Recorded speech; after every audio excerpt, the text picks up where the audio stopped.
This is Dr. Zorba, pastor, with a rapid update on some of the rubbish that's coming out of Washington concerning immunizations. So a bit of some interest here.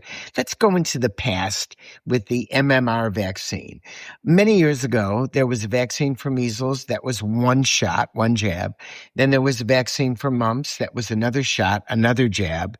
Then there was a vaccine for rubella, and then there was a vaccine for varicella.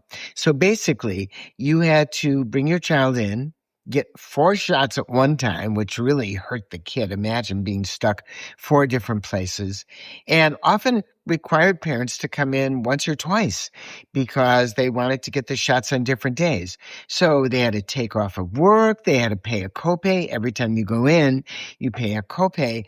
They had to pay for the shot. So it was expensive. It was time consuming. And of course, parents said, why can't you get this all in one shot? So therefore, ergo, the birth of the MMR vaccine, measles, mumps, and rubella, and then the MMRV vaccine, measles, mumps, rubella, and varicella, which is chickenpox. And parents were very happy for many, many years because they could come in, get one shot, all done from these major diseases. Now, let's go into measles for just a second. We're in a measles epidemic. It's the beginning of epidemic. Go back 20 years ago, there were 20 cases of measles in the United States of America in total. And now we're reaching about, 5,000 reported cases.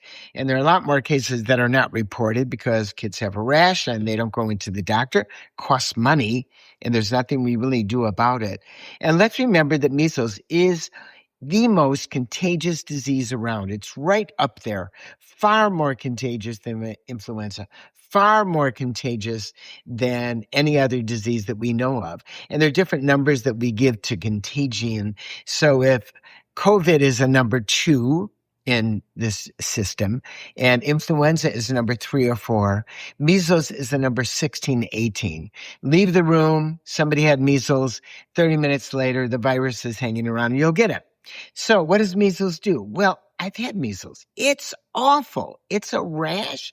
It's terrible. It's 10 days of misery, not just for the child, but also for the parent. And then there are these side effects. Meningitis is one of the side effects. Death is definitely one of the side effects. Rare, but if it's your child, come on, it's 100%. So the vaccine basically eliminated measles. And now because of the, I don't know what you should actually term them, I'll call them the anti-science people. There are a lot of other words that I could use, but my mother would not be happy if I use them. The rubbish that's coming out, thinking that measles causes autism, which is not correct. Autism, we don't know what the cause is. And frankly, the definition of autism has enlarged to include more people than years ago. So all of a sudden, the president of the United States of America is angry with RFK, saying you're not doing more to protect our children from autism. And he's calling on drug companies to develop single vaccines again.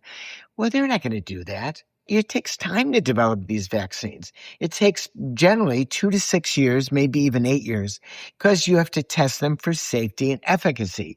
You don't just put them in a pot, roll them out, and do that.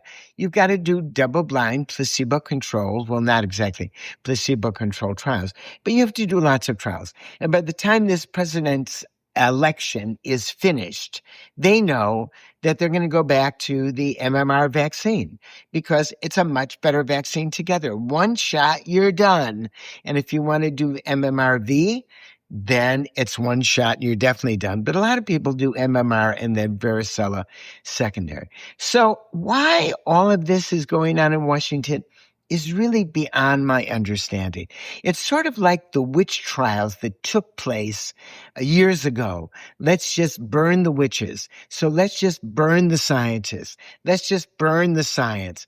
Let's get our children not to be immunized. Now, we are a more diverse culture than Denmark, than Sweden, than Norway, which, by the way, are all small cultures. I mean, when I look back, and I can't give you the exact numbers, but Sweden, about 5 million people, I think.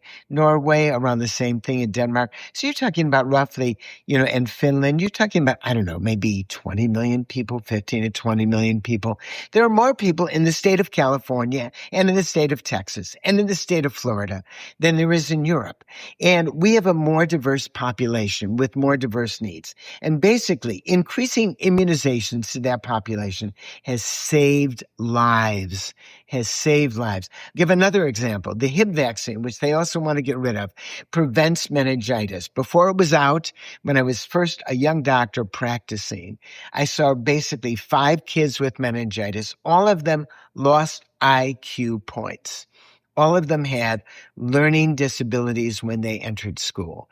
When the Hib vaccine came out, it dropped to 0. So a patient the other day asked me, and I do still fill in, how do you know this? Well, I'll tell you how you know this. Turned out that Taiwan was the first to adapt universal immunization for the Hib vaccine back, I think it was in the late 80s or early 90s.